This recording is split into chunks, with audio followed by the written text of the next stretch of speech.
This podcast is sponsored by Magic Rock Brewing.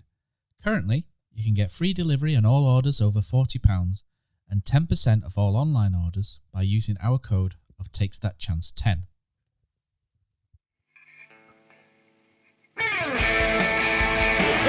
Jepson's there, Billy in, a goal, Chris Billy, Huddersfield Town. The most famous goal of Chris Billy's life. Is this the moment for Lee Fowler? It is. Take your place in Division 2, Huddersfield Town. Ruby and Steve Simonson's boots now. He's missed. Steve Simonson clears the frame of the goal and collapses in a heap of tears. Huddersfield Town are promoted. Mustafa Schindler has a chance to write his name in Huddersfield Town legend. And he takes that chance!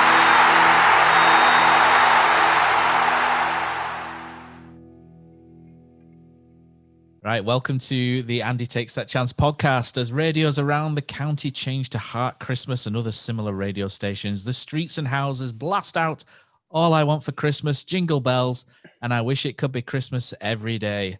This podcast starts by singing Hold on. I've got one of the things. Never mind. Thank the Lord that we don't play Bournemouth or Coventry every day. This is what happens live, innit? Your buttons stop working. With me, Matt Shaw, to chat about two absolute classics. Rocking around the AMC is Neil Wayne. We will be joined by former HTFC man in goal under the floodlights. It's the lighthouse keeper Phil Senior, who will join at random shortly, I'm sure. A tenuous at best link there. And finally, a man who says it'll be lonely this Christmas, but whose internet browsing history indicates it'll be more like a blue Christmas. It's Richard Kosi Kosmala. I've got a new friend. I bought an Alexa thing. It's incredible, man. It's good to speak to someone apart from Alexa. I better not say her. Look, she's talking now. Welcome to 2016, mate. Matt, it's amazing. It's changing my life. It's going to end up being like your girlfriend, isn't it? It's going to get worrying, is this? Right, guys. Right, so we're here to talk about a couple of games and a couple of little incidents as well. So thank you to everyone who's joined us online. Bournemouth game. So quite a lot of changes were made pre-game. We've heard opinions since Saturday from a number of people in the media, outside the media, fans, etc. That maybe Carlos has sacked it off. Maybe he's waved a white flag. Maybe he's hung the kids out to dry, and also that on the other side of things, that it was right to make the changes. It was right to look forward, and a lot of players are in the red zone, etc., need a rest. So we've had a bit of a mixed opinion, really. Either way, the players that he picked didn't really perform, and I think it highlights maybe one or two issues, maybe in terms of squad depth, if you like. But what did you guys make of the changes as well from the start? Do you think they were necessary, unnecessary? There are a lot of opinions about this, and I've not really read one and specifically thought that it was wrong, on either side. There's a million ways to look at it, isn't there? For me, I were really disappointed that we changed so many at Bournemouth, because they're going well, but they haven't got the best defensive record. And it just felt like as soon as you saw the team sheet, it was like, we've been this. Let's go and do something at Coventry. And I find that disappointing in this league, especially when we've been to Millwall, who were then well above us and murdered them. Went to Swansea, played well and won, who were also up there. We've gone to Stoke and bagged 3. Yeah, we let 4 in, but we've gone there and bagged 3. And it was just like we'd wave white flag before we started. And, no surprise that after, 15, 20 minutes, it was done and dusted. And it didn't really justify itself with last night, and it only getting a point for me. Cosbo? Yeah, similar. I mean, when you get that team news, I just thought, we're done. Before the match, thought it might get embarrassing. And reminded me of the Premier League days, Matt, to be honest with you. 20 minutes, you're done. You might as well put something else on the telly. Or a lot of people I was speaking to says if we were at the ground, we wouldn't be there now. We'd be in the pub. Disappointing, but to me, it's only justified if we won last night, and we didn't. So to me, cock up, I don't know if we're getting too cocky. I mean, he knows his players better than us, but I think a lot of people have said, haven't they? I don't think it's that he's sending a message out to Phil Hodgkinson because look at the squad, but feeble really is our squad that now. Was another thing, yeah. That was it's creaky, isn't it? But yeah, they were good. They were very, very good. As usual, a few goals on a plate from us, which we didn't need to do. I thought in the first half we had some moments, but you just can't defend like we did. And let's be fair, it could have been 9-3 or something like that. You can't get beat 5-0 and say you've been even remotely unlucky, can you? You know, no, I think at some point you've got to say you've been murdered, haven't you? I think at some point, I think it's fair to say, like Kosi says, you've had your moments, and there were bits in that first half where we forced Begovic into a couple of saves, and we could have got back. I think we could have scored before conceding the first or second, and we did have good bits. Lewis O'Brien was probing in midfield. Bacuna I thought Bacuna was much better against Bournemouth than what he'd been against Sheffield Wednesday, which obviously is a low bar that he'd set there. But for me, I think without being too cruel, it seemed to me that maybe one or two players that are back up to what we've got are maybe a little bit further away than what we hoped for, if that's fair. The problem is we spent 10 and 8 and whatever million on them. It's quite damning when you look at it. You should be able to swap what we've got, like your Pritchards and your Diacabs and stuff. I know I've gone over it a million times over the last couple of years, but when you bring in players like that in, that shouldn't weaken you, but it didn't just weaken as it crippled us, didn't it? I'll be honest. In terms of tactics, when we did the preview show, I thought 4-2-3-1 was the way to go. Sit two deep midfielders on, because Brooks and Stanislas come in from outside, so you have to kind of squeeze that space in front of the back four. And I thought we did okay at that. I think the problem really was that Pritchard, we couldn't really get him involved much, and I know he hasn't been involved much for 2 years. I can see Neil, that line coming into your head there, Neil, and it just felt that we struggled to get him involved, and then our midfield then pressed up as a result of that, and then then Brooks got him behind, and he made one and scored one, I think, didn't he? It's a tough game to look back on, and not really one I want to dwell on too much, because I think one of the things that David Wagner was brilliant at when we had David Wagner in 2016-17, and even when we got promoted, we took a couple of hammerings. Bristol City immediately sticks out, and I'm not saying this is a promotion season by any stretch of the imagination, but what he was brilliant at was we'd take a hammering and he'd draw a line and nobody would dwell on it. And to be honest, I don't really want to dwell on it that much. We threw a number of kids in.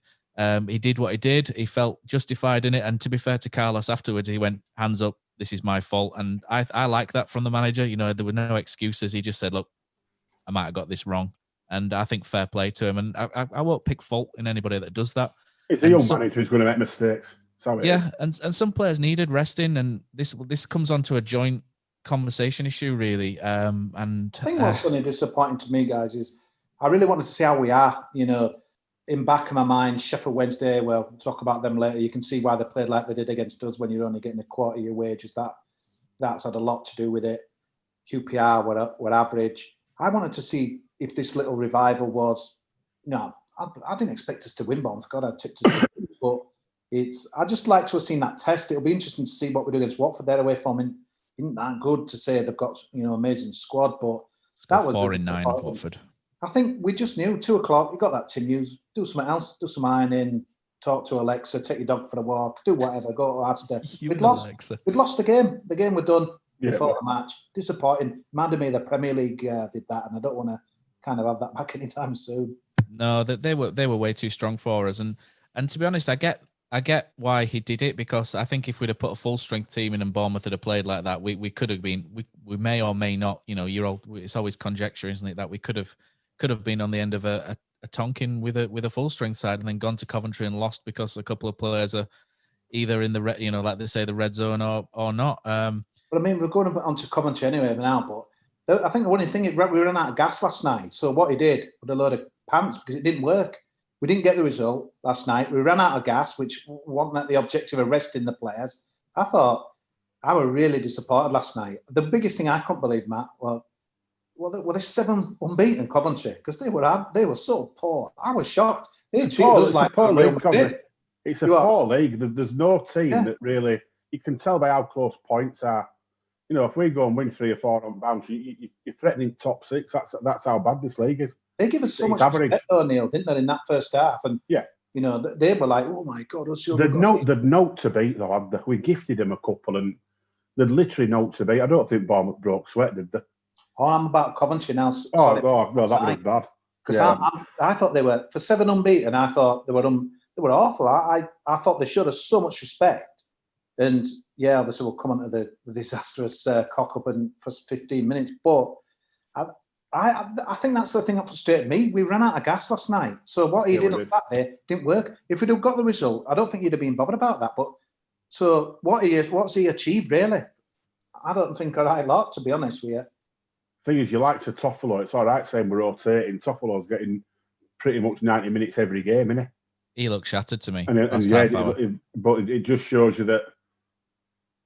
It was the way at the end. Do you know when Naby Keita almost scored the own goal? It was the way Toffolo was brushed past. I thought that's a tired-looking effort to tackle. And if Toffolo's done such a great job, hasn't he, in terms of being available every game. He got that injury against Brentford, and you thought he might miss, but he's something like 105, 106 games in a row now, this guy. And the point I'd make becomes a point, doesn't it? Yeah, the point I'd make as well is that we've just had, I think it's 4 weeks now of Saturday, Tuesday, or Wednesday, midweek, and it's 3 games a week. And I think it's not just us; it's the same for everyone.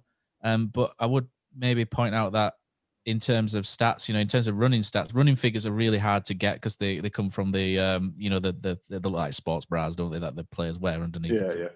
But from what Stephen Chicken had written a couple of months ago, Toffolo and Pippa, the fullbacks are running around 13.5 or 13 to 13.5k a game, and that's up there as the most in the league. And those guys will be shattered. You're running 13,500 k 3 times a week effectively. It's Kevin Sinfield territory, because I need to get Kevin Sinfield in, because what he's done for Rob Burrow and MND is absolutely amazing. What a sporting hero that guy is. Absolutely. But, I think the thing was with Bournemouth, though, Matt, the biggest problem was later on in the game, Danny Ward sits down and that is signalled to the bench. A massive blow. Blow was that were the biggest disappointment for me, that with these 5 strikers all of a sudden we're down to 1 within shot. My maths is not right good, but 1 minus 1 is probably 3/4. Yeah. So we didn't just lose, we lost face, we lost the game, we got some injuries, Tsar, disaster again, confidence down. I think it would a lot more than just wiping that off. Let's talk about Naby Keita. Is he dodgy or what? I think I tweeted on Saturday. He's cut out for this style, is he? I think this is his style. I think this is perfect for him. The problem is his consistency levels. He's consistently, because sometimes he's, like I tweeted on Saturday, he's either Bobby Moore or he's Gordon Tucker, and it's the, it's the latter more than the former, isn't it? I think at first he was better, and then I thought he was good last night against Coventry. Actually, there was a dodgy moment in the second half, but he recovered really well, to be fair to him. And I think no, but I thought on balance he was all right, despite the dodgy moment. And I think Rarmani Edmonds-Green had a tough time against him, and I think you've got to look at Rarmani Edmonds-Green as well, just to get the 2 centre-backs in one.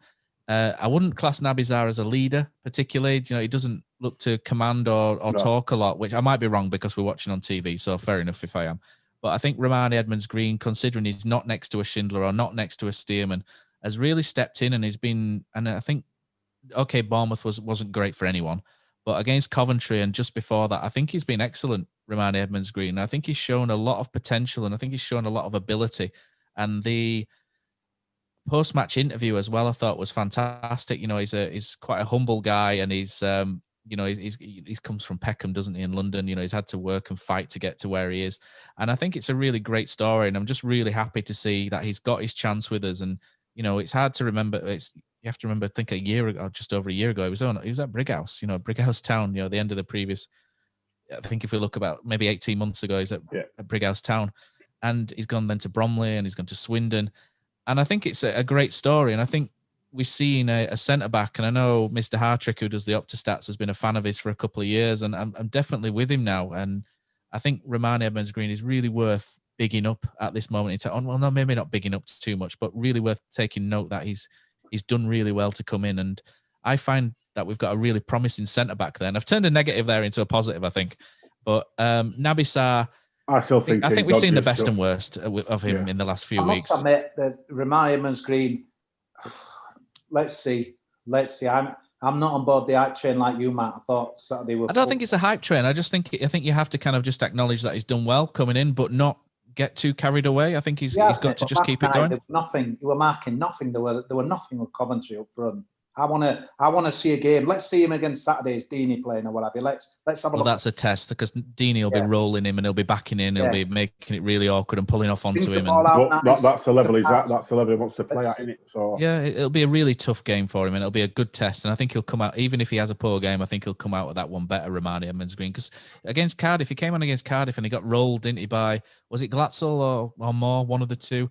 And, he kind of stepped in and then he learned from that, and I think he's learning. And I'm just quite pleased to see that we've had three really, if you count Elphick, key sort of senior centre backs. Well, not key maybe, but 3 senior centre backs, and he stepped in and he's done well. And I think it's worth praising Rarmani for that. I don't even bother mentioning Elphick. No, well, Elphick on the shelf, isn't it, at Christmas time? But it's sad what's happened to his the last 12 months with Elphick, but it is what it is, isn't it? Injuries can be. That tweet. There's definitely no other sample I can know who goes from that to that. I mean, people might say Efisodji, but for me, Efisodji was much more consistent than Naby. He had okay games. Effie had okay games where he was okay. I thought Tsar was reasonably good last night, actually. But Tsar's highs are better than Sodji's, but his lows are worse, in my opinion. Yeah. The thing is, though, is that they're so impacting as well because Huddersfield build the platform from the back. Everything starts with Naby Tsar, and that's kind of a little bit worrying in some respects. That there's a big reliance on him to start everything. Time, but as soon as he ain't got any time at all, he looks. But sometimes he can beat a man and then just ping it into midfield, and that is scary as well when he does that. Really? And it's brilliant. But if you're opposition, you're like doing your preview Friday, right, lads? Naby Tsar gets the ball, press him. Absolutely, yeah. Get on him. Don't just, even if you lose your energy, mate, just do that. That's your job because I know they're going to get somewhere. That's the problem for me. But he only knows one way, and Carlos only knows one way as well. I think to me, Edmonds-Green much better on the ball and better kind of passer the ball, bring it of the ball out. There's such a phrase. On a positive though, it's nice to see Pippa back in it. You've just seen that message on YouTube as well from Jonathan Denny. Yeah, I don't know if you guys have noticed because you can't quite tell on TV, but he's playing with a pot on his arm. It's very difficult to see on his left arm. I think it just comes up. He's got like a cast, maybe not a pot, a cast. So he's playing with I think it's either some kind of wrist injury that he's got, obviously wearing a cast. So, you consider Pippa, and there's some great tweets from him, from Coventry fans last night going, what a right back Huddersfield Town have found. Wow. And his first half, I thought it was excellent. Pippa, again, you look at squad rotations and for me, him moving out was necessary. He's played 3 games in a week prior to that, and he's coming back from a hamstring injury. He's got the wrist thing. I think when you take that into account, he's done really well as well. So I think credit where credit's due, even in adverse times. The 2 fullbacks, we've said it, haven't we? But the 2 fullbacks are the pick this season by a long way, aren't they? Pippa reminds me of Mally Brown. Hear me out here, because he's run so direct. He's so direct. He's like a rugby league forward to me. He's really runs with his head and just runs forward. I'm not saying he doesn't have the vision really. He's just like, right, I'm going forward. I'm off. Yeah, I'm off, and that's just it. And he must the tricks as well, though. Yeah, he is, and he must be an hard player to kind of manage defensively because he's in he's in that danger area. You don't really want to kind of put a leg out to get as a free kick or maybe even a penalty. It's refreshing to having him back really, and that as well. Really good performance. But here he is. They're wrong one. Here he is. Here he is. Phil Senior. 20 minutes. Gate crashing. How are you doing, Phil? All right. You all right, pal? Thank you. We're live, by the way, Phil. So just in case you were going to say, Kosi, what? We're about 18 minutes gone, Phil, and unlike Bournemouth, we're not 3 down, mate. So positive. Phil, wow.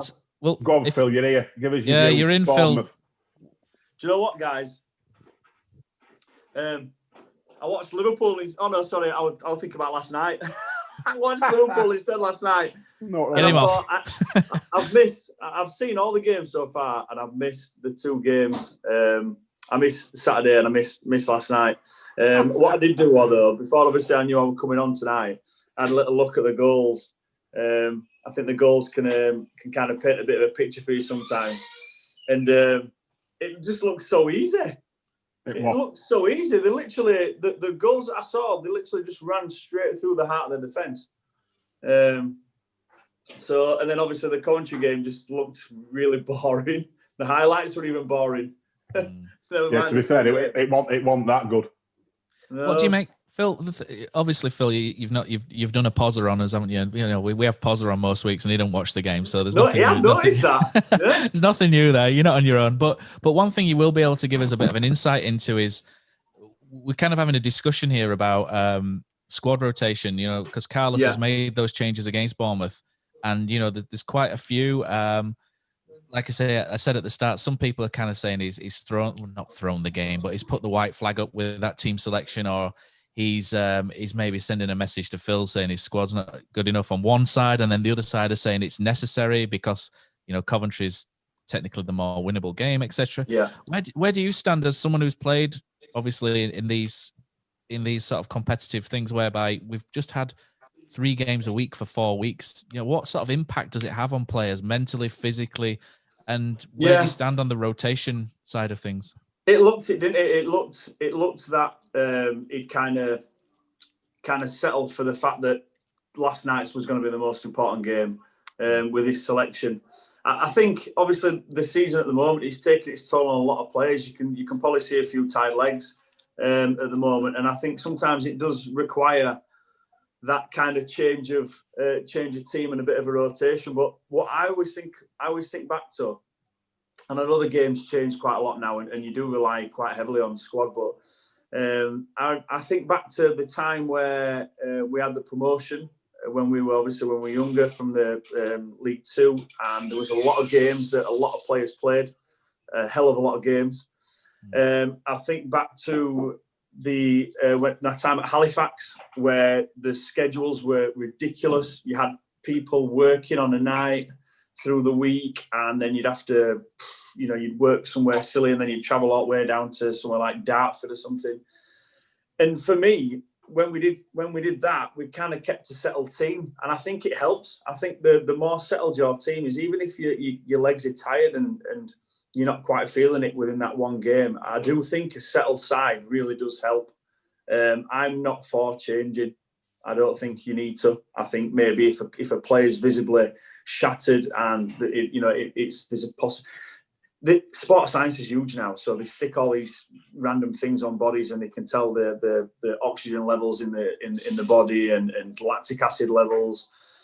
So whether they're using the science a lot, I'm not sure, but I just think that a bit of continuity really does help, and we're doing well. I mean, we'll all say, like, I've not been on for a while, but we're in a position where I thought we would never be at the moment, and it looks positive. Our strongest team looks a real strong team now in this league, I think. And that was my disappointment, Phil, with Saturday. Yeah. We're on back of 2 good wins when we've dominated, and but the Sheffield Wednesday and QPR games were very similar in that game were done by half time. It's rare we can say that with us for us. And then second half we've been fully professional, seen them out. Maybe could have nicked another goal here and there, but for me, Wagner-like, wasn't it, in many ways?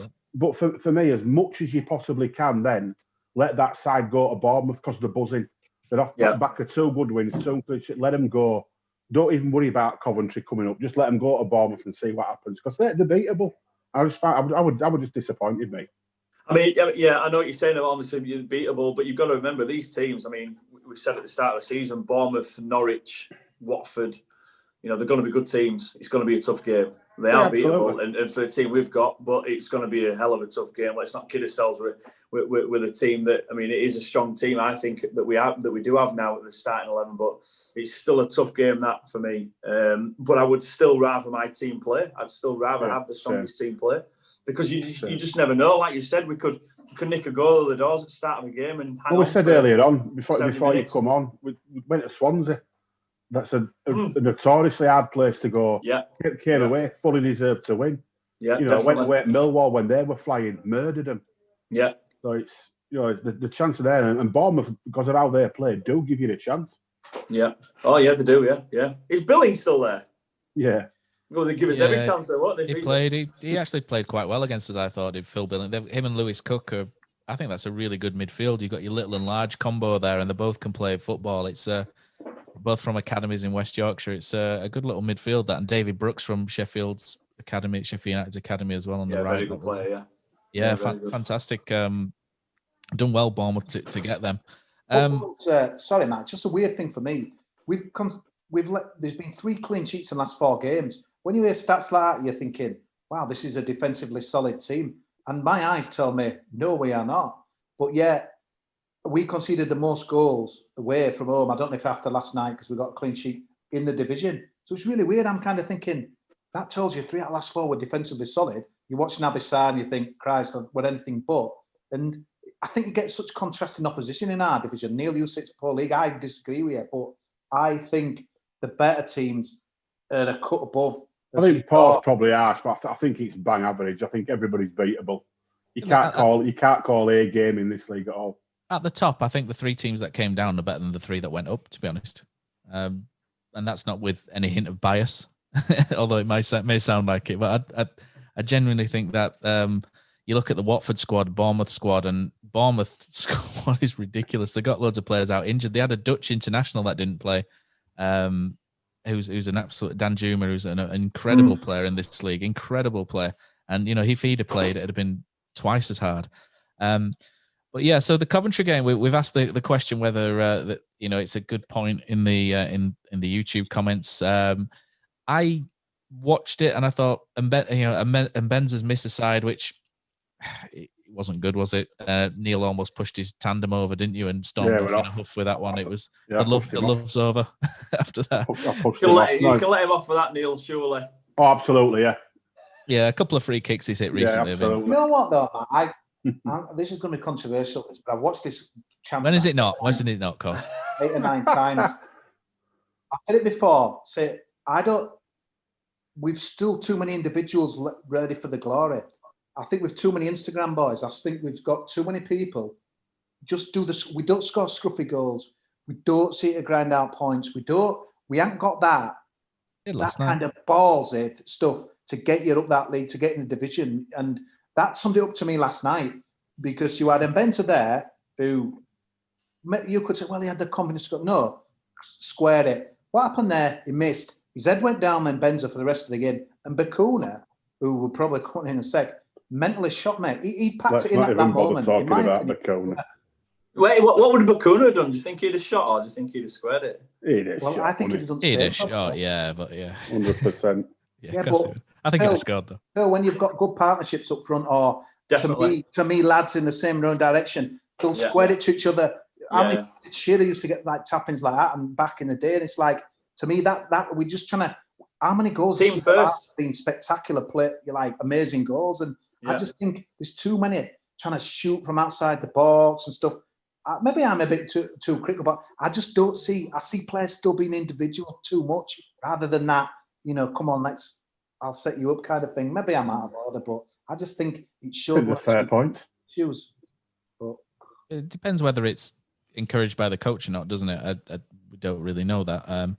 It seems to me, I think Carlos Cobran's got the front 3 playing better. The levels we've seen from Isaac and Mbenza have been so much better than anything we've seen for years. Karoma's up to level. Bakuna, okay, not so much there, but Fraser Campbell's got 3 already. Got 3 last season. I know it's not amazing or anything, and Danny Ward struggled, and it's a shame with Danny Ward. Really, he's come with an injury and he's just not left him. Yeah, I'm not sure. I fully agree. I think the passing system we play has to be disciplined, and the spatial awareness and the movement has to be quite disciplined. I think we do that. I just think I think it's just a very tired performance, and I know it's the same for everybody. Everybody's. I thought Coventry were probably a bit tired. I thought the midfielder Hamer for Coventry, by the way, was an outstanding player. I thought he had a great game last night. To me, it just seemed tired, and I'm just happy just to write it off and move on. To be honest, it was just one of those games. And that's all you can do after the last 2. It wasn't great. They are what they are. It wasn't great. I know Huddersfield have actually used more players than most in the league as well, which was a surprising thing I've looked into. I don't have the exact stats in front of me, but I know Huddersfield have used more players than the majority. So Phil's point about keeping a squad together really does hold water, in terms of, I think there's only Blackburn have used more players in that sort of area of the league than us, so and teams are coping, and we obviously run a lot. You look at, like I mentioned earlier, the 13 Ks that the fullbacks are running every week, and the injuries that they're getting. Yeah, so there's a lot there, and we probably do a bit more running than most. But I for me, it just looked a tired mentally and physically performance, and I'm looking forward to just not having to do 4 or 5 podcasts a week, maybe, just because there's so many games. What's wrong with our player of the year? Brian, he's had no pre-season. I think having a pre-season is such a major thing for players that you see it a lot when they don't get that fitness working, they tend to struggle. I think he's been all right, to be honest, Lewis. Yeah, but I think him in particular, the games are catching up. I think our team last year had. I think Cowley's style might have suited him more as well, Cos. I think Cowley's style suited him maybe a little bit more. He seems to be out wide a little bit more to me, which is not where, But for me, I think he's been all right. For me, some of his performances have been good, but for me, it's just looks like a little bit of decision making at times and a little bit of laziness with some of his little bits within midfield. I don't think I don't think I would literally put it towards that lack of pre-season. I think he's got plenty of opportunities now to get his fitness in with the amount of games we're playing. I just think it just doesn't seem to have been as effective as what he was last year. You get that, don't you? You know what I mean? We've got to remember it's what is it? His 3rd year in football. On back of 2 outstanding seasons, personally. Yeah, that's it. Yeah, so everybody expects a lot from him now. Unfortunately that's what football's all about. He's set off and he's a talented lad, isn't he? He's got he's got everything, but people expect a lot of him now, and I'm exactly the same. I'm the same as you guys. You see it and you just think he's just not quite on it.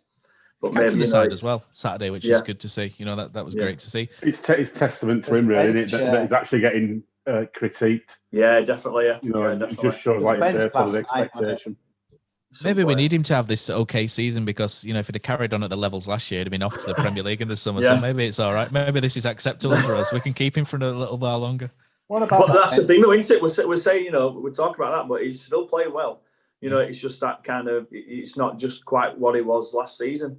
Yeah, he was our shining star, wasn't he, last season? So. I think a part of it is probably cost as well that the other 10 round him aren't as bad as they were last season. Because he did stand out last season because he was probably the only one you could hang your hat on consistently. I think there's maybe the expectations shifted.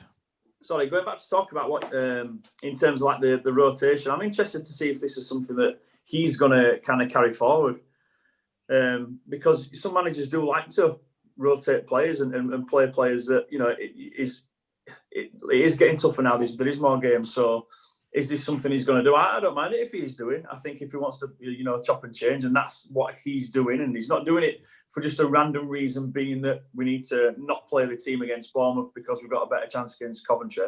It'd be interesting to see if this is the way forward and that he wants to do, because I think it is helping the young kids. The young kids are coming in now. Look at Karoma, dictating, have a little bit of a chance, and now he's pushed right on. Are some others going to do this now? Are they going to bring some more in and do the same?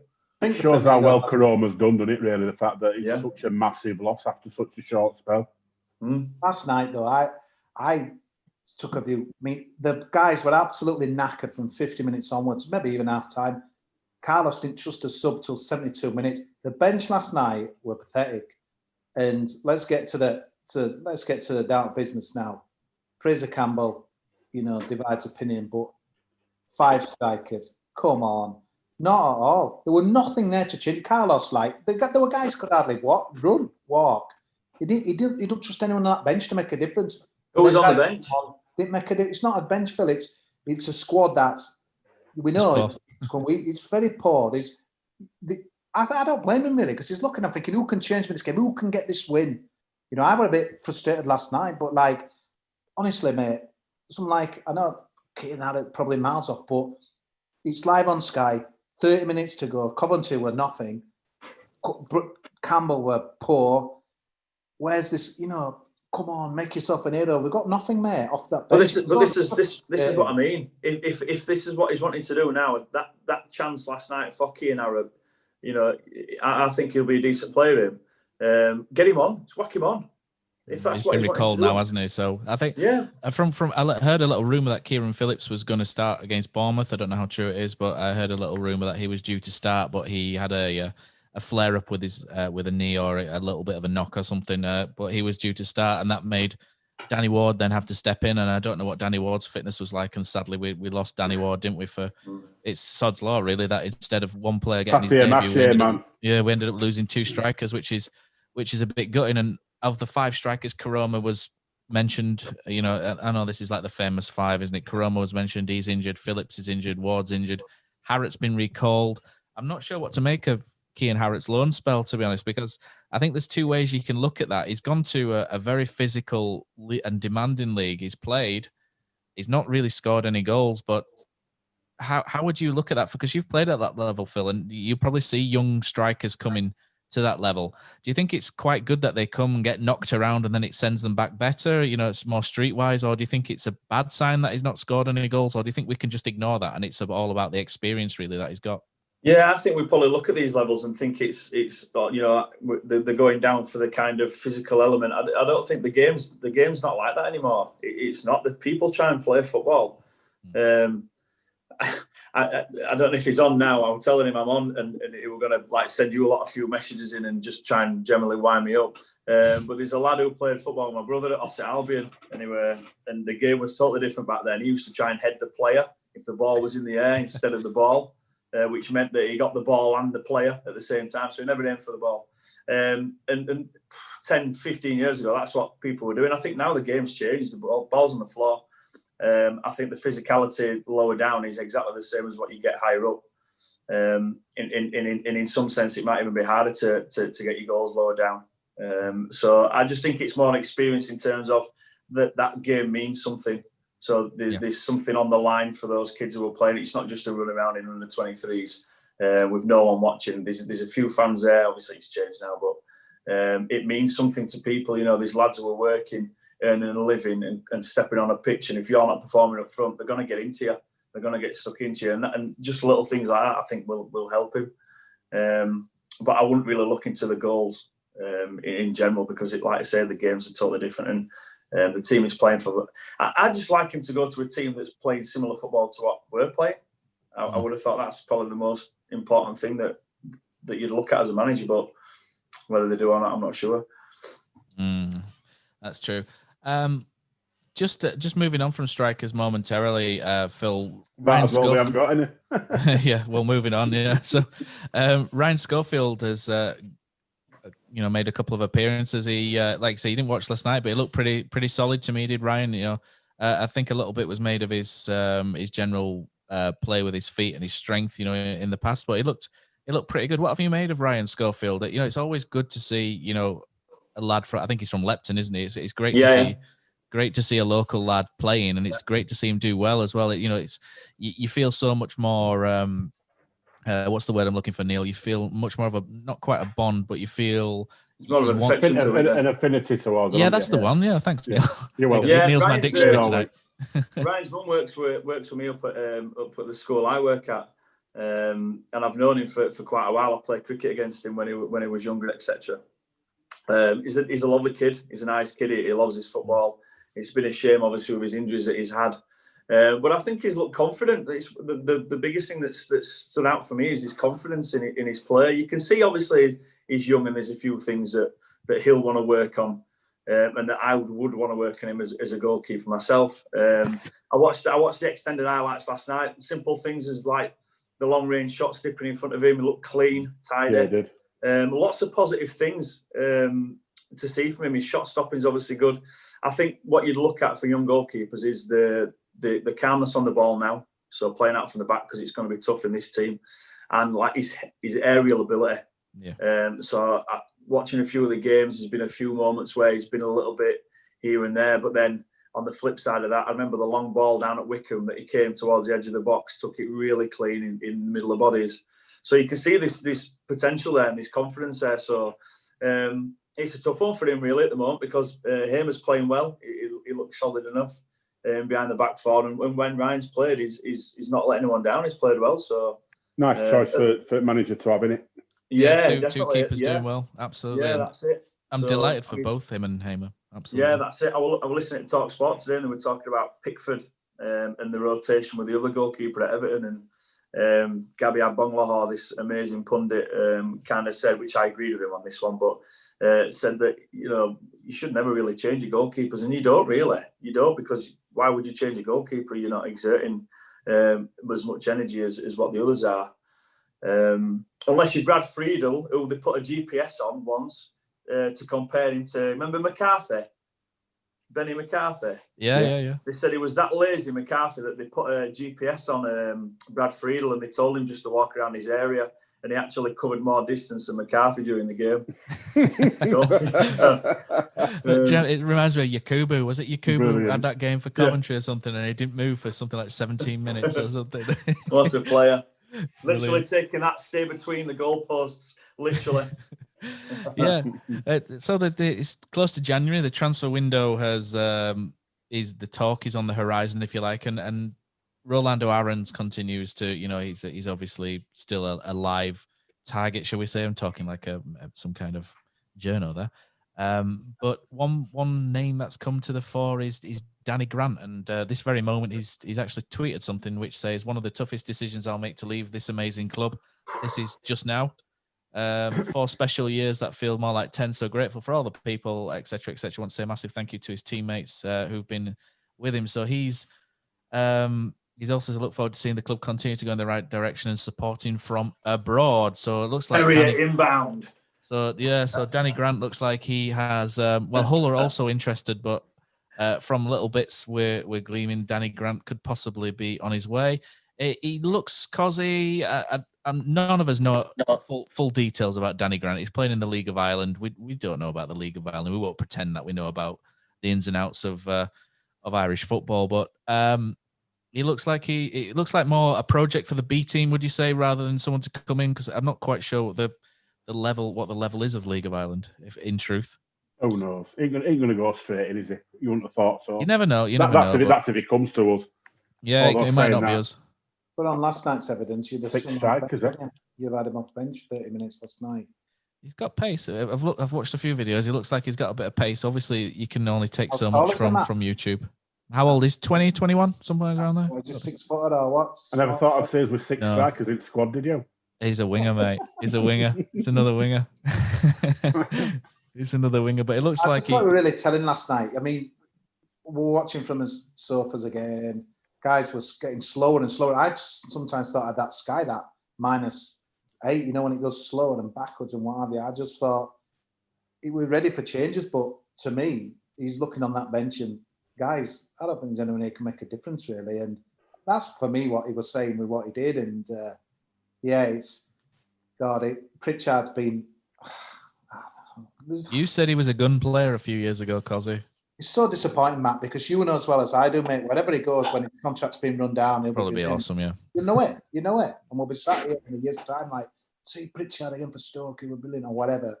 But yeah, it's been, it was always going to be hard at Bournemouth. I think even with a full team would have probably got beat, but Coventry, you probably took a point as well, weren't you, this time last week? But having saw what we saw, I were hoping, I thought we might get it done, but when you've got Campbell won in every if you pull positives out of it though, we've got beat 5-0 then kept a clean sheet. That's the positive. It's actually a good response, is that even if Coventry looked like that, the couple of their attacking players, the left wing back looked really good for Coventry, McCallum, and O'Hare was quite dangerous at points. So and like I say, Coventry run a decent run, so it's not a bad point. Even though we never played Coventry, we haven't played Coventry in a league game since 1972 still. So that's still apparently this Grant can play on either wing. He's a natural right winger and an inside forward on the left, according to Daz H. Thanks, Daz. Because I didn't have a clue. I've seen him play on both, but his next 3 games are very tough. It's not what you really want, I don't think. Who have we got? I've been impressed with a bit of a no. Watford All Stars on Saturday. Did you see their manager getting that spat with that guy at Brentford? Wow, that was unbelievable. I thought they were going to come to blows. Tell you what, they're both loose cannons though. They're out there, Thomas Franklin and him. So I think Carlos, just keep your distance a Saturday, mate, because we'll get into an argument with him. He looks a nutter. And then you've got, for me, the best team this season. The guy who's took over at Barnsley has done a sensational job. Form team, sexy football, brilliant goals. no fear football. Reminds me of us kind of a little bit early on with Carlos. Tough. And Blackburn, I think Mowbray again there. Quality place. Next to Decent side, Blackburn. Tough games, but no, I do worry with our limp squad. You know, this is where you need your Karomas, your difference, isn't it? You bet your gun players to decide that game. We haven't got them. So who are we looking at now? Pritchard, Bacuna, out of sorts. Fraser Campbell has to step up, mate. Pritchard out of sorts. He's never been in sorts since he signed, has he? But you know, I feel for Fraser Campbell though, because he's towing his nuts off, isn't he? Yeah, and the way we play, he's not gonna be able to influence the game directly himself. He's the link in it. So that for me, it's the wide players, your Benzer and whoever. There isn't another really, is there? You know, I'm sick of him sticking Daly out wide out there. I'm not sure why he needs to go out there. No, is that his position? I don't think it is. When I've seen him play, he seems to play in the middle. Yeah, he's a 10, really. He's a 10. I don't think that's fair on him, to be honest. So I think that's the issue, really. I'd be going Pritchard wide left, to be honest. He's played there before, not amazingly well, but Pritchard would be that wide left in a big car park, to be honest. It's either him or Jaden Brown, and Jaden Brown just feels a bit of a negative. What about him? No. You could play him right and then Benzer on the left, I guess. But what about bench compared to ours on Tuesday? Etienne Capoue, Andre Gray. God, man, it's absolutely scary. Pretty much all Watford's bench should start for us, wouldn't they? Let's be honest. Some of the players they've got out on loan as well. They've got Delafeu out on loan as well, haven't they? Incredible player. Watford, Where's he gone? I can't remember. Cossy's got the phone out. Watford always makes me smile for them 2 home games we had against them. Joe Lynch, remember that? That stunner, mate, when he flicked it over his shoulder, smashed it in. Remember that match of the, I think it were on Football League Show main game. What a goal. And then obviously Ince. Remember the overhead kick by Joe Lynch against them? Yeah. That got goal of the season, didn't it? The overhead kick. Yeah. Good. Didn't Danny Ward score hat-trick at Watford? Yeah, he did on the last game of the season, didn't he? Yeah. That won't be happening, will it? No. Oh, surprise, Delafeu's on loan at Udinese. That's a surprise, isn't it? There for Watford. Yes. Gotcha. So I tell you what. Let's one question I want to ask Kosi as well, and you guys is, what do you think? Because Kosi every week puts on the agenda fans back in the stadium, don't you, Kos? But we did see fans back in the stadium at Bournemouth. I just wondered what you guys thought the impact was, because for me, 1,200 Bournemouth fans sounded a lot louder than what, I don't know if they used fake noise or anything, but it sounded a lot louder than what you would expect 1,200. Though, doesn't it? You know what's interesting though, Matt? The managers I've been hearing commenting are saying it's making a difference and they think it's... Yeah, that's where I was going to go with that, yeah. That surprised me, that. And, you know, I think... There shouldn't be any ground. I said this at the start. There should not be any fans in any ground until every team can have fans in their ground. It's an unfair advantage, isn't it? Yeah, absolutely it is. Yeah. Bill, you watched the Liverpool game last night. Did that crowd get them to that late goal? It's poor. Yeah, I work in a school, and some of the stuff that government are talking about, I give up me at the moment. I just think you just got to get on with it, and yes, it's absolutely embarrassing, some of the decisions that are made, and for the fact that there's loads of research in sport in terms of fans at games and away games and etc. And for me, it's just a massive no. How can you do that? You can't. No, and then not just that, but when us Northerners are looking down south and COVID rates are what they are, and they've still got fans in stadiums. Leeds City Centre on Saturday, last Christmas, Saturday before Christmas, it's going to be absolutely even. Huddersfield and Watford, 2,000 in there, mate. Which is the safer? It's embarrassing, man, isn't it? Yeah, exactly. Go to Brighouse on Saturday. I think there's only 200 allowed in, but principle's still similar, so you can watch a game in non-league for 200. Yeah. Why can't we have 200 in ground? You know, exactly. It's rubbish, man. It don't make sense. No. But yeah, going back to it, it will make a difference. It really will for me. Yeah. Like you say, like Liverpool were a perfect example. Just that little bit extra makes a difference. Okay. Sorry, Cos, do you want to make another point on that? Yeah, just Neil's on. It haunts me, man. I'm not going to be able to sleep at night, but you won't get into a ground this season. And you know what, mate? January coming up next week, innit? And I think, week after these. You can guarantee after this 5-day Christmas thing, you can guarantee we're going to hit another lockdown. So that's January wiped out. Nailed on. I'll tell you what, Cosy, I hope there's no lockdown in August, because I've got my tickets for England-India. Cricket. Yeah, mate, they announced fixtures today. I booked into Scarborough today, mate. They've announced county championship, but Lancashire. Yeah, mate. It's honestly, man, just to be with someone with a beer in hand, within 2 meters, it would be stuffed dreams of it, isn't it? Because there's fish and chips and beer snakes. That's We've what it's all about. We've got a question here on YouTube from Garstan Terrier saying, will you be returning to the game as soon as we are allowed in, or will you wait until full grounds are allowed again? Screw you guys, I'm in as soon as possible. My dad said he won't go until everything's safe and everyone's allowed back in properly.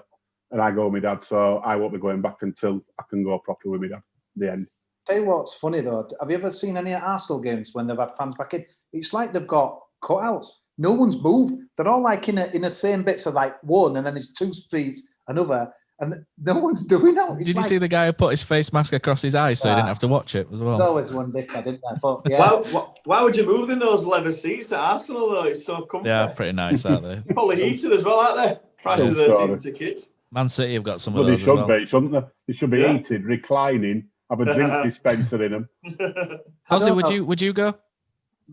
I probably would do, mate, but I think what I'd find tough would be, say, so I've got my Scotch egg and I'm having a pint at Jules Verne in Huddersfield, and then my mate's like, oh, I'm not in this week's game. No, I'm not going. I'm not. And it's like, hang on a minute, so that means I've got a game on my own. So I drag myself down there, sit in a stadium with no one in, no away fans. And you know what? I'll probably go and I think this is crap. But it is... Gets you out of the house for a bit. It is, but I think the thing is, it's like this non-league thing. On Saturday, this is what's going to find difficult. Me, I fancy going to watch Big House, but I want to have a beer before. I want to chat mates, want to go to a pub, want to try and have that similar experience. You're not going to have that. And it's like, to me, that experience, the game day, there's something to look forward to. You know, when you're at work during the week, still at school, and you're going bad, and you think, bloody hell, but I've got my release on Saturday. We haven't got any of that, and it's so frustrating. And, you know, it must be harder for those guys who in London and other places. I know people will be like shouting at me, but they've had it and taken away. We've never had it to take off us. So it's so gutting. I just hope this time in a year's time when we're doing this pod, we're thinking, God, do you remember when we couldn't go ground? And what a joke. And we're just back to normal. But I've noticed today in Kirklees, I just got an email. So we're having walk-in tests that way from tomorrow in Batley, in Dewsbury, in Huddersfield. Just walk in, get a COVID test without even like having to kind of sign up for anything. So that's the Liverpool. They were on about the Liverpool style.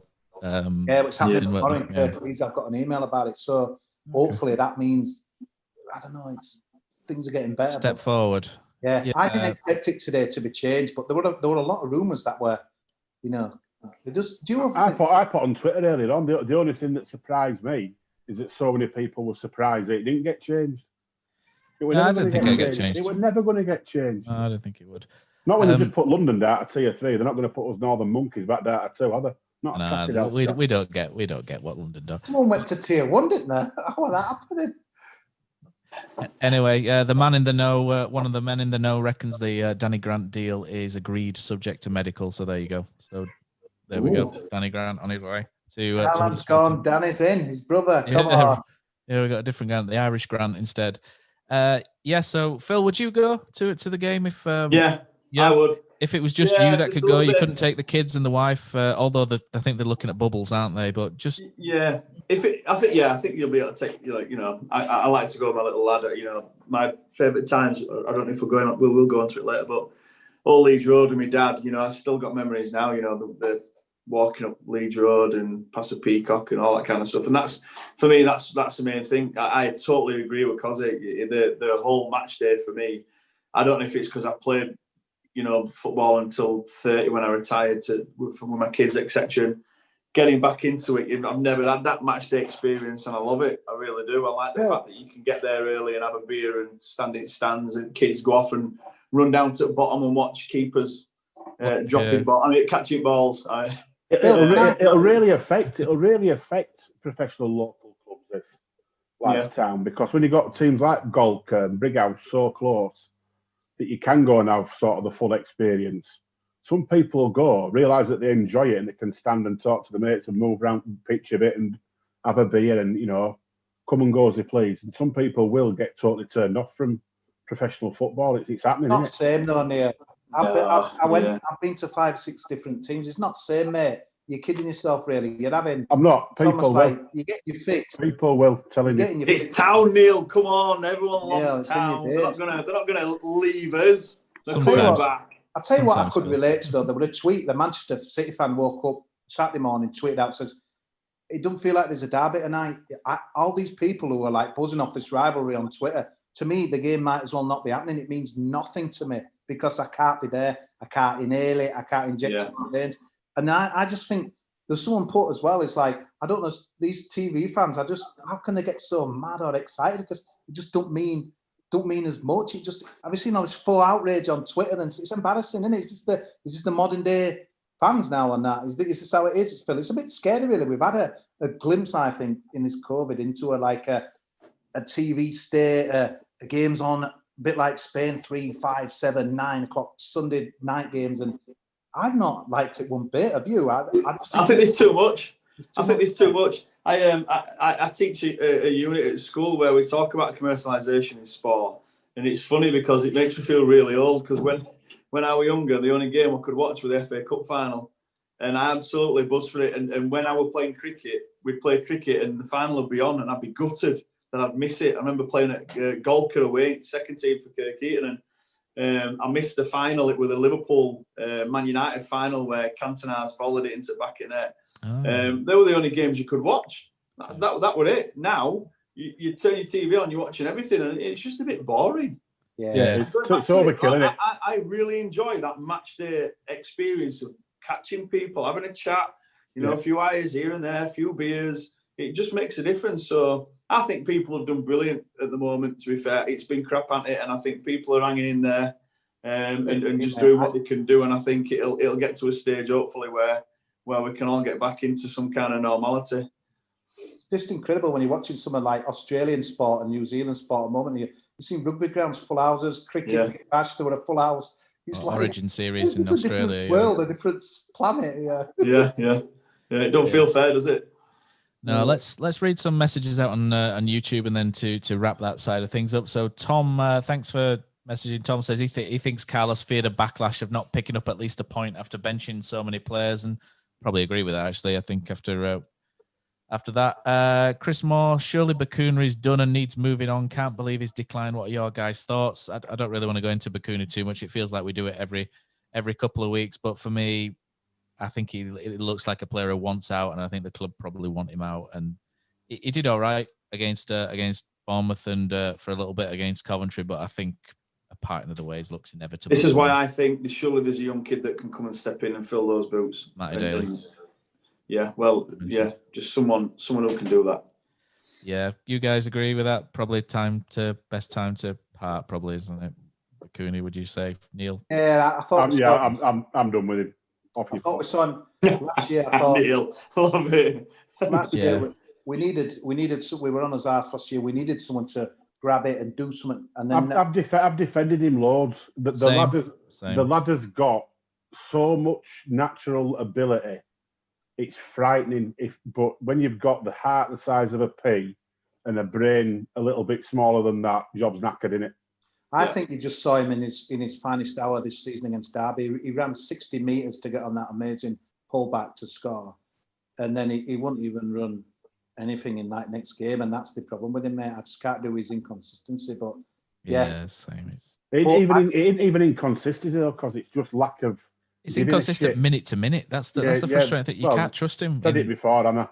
He goes from all the shot to Barcelona to all the shot in Spain. Exactly. Yeah. If I were the boss and he were on the bench and last night, I'd be slinging on thinking he could do it for me because that's the tease he is, isn't it, mate? Yeah, definitely. Points teaser. Yeah, exactly.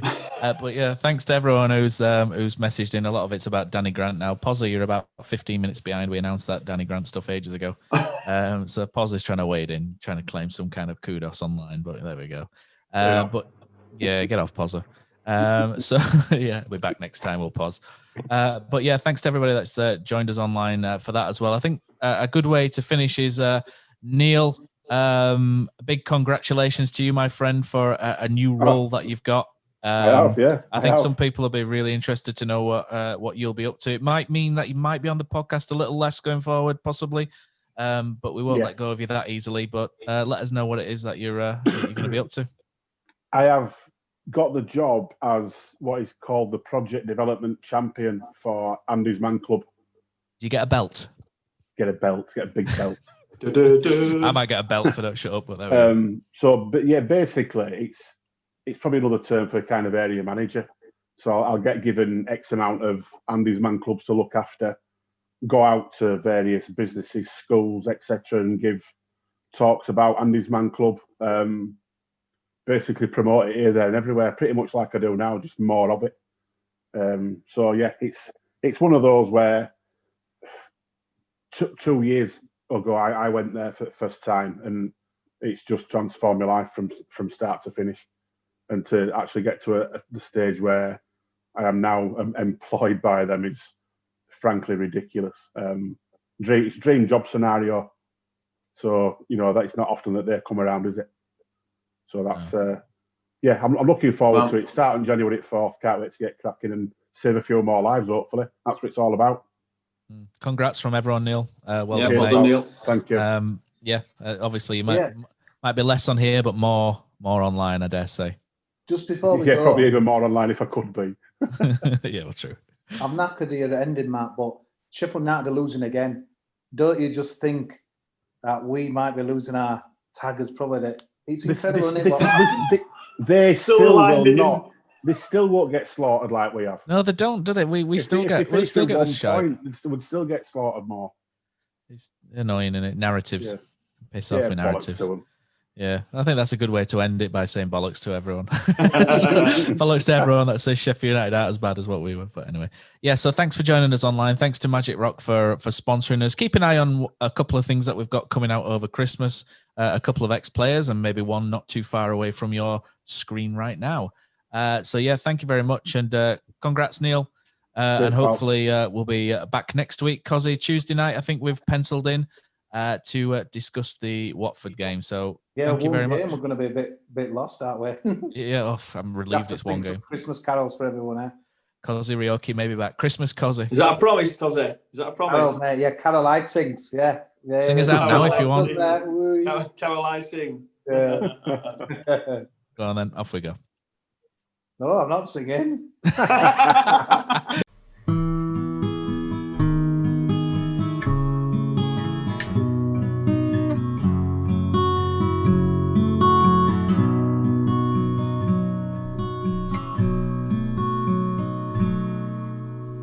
There's a team that is dear to its followers. The colours are bright blue and white. They're a team of renown, and they're the pride of the town. And the game of football is their delight. And all the while upon the field of play, thousands loudly cheer them on the way.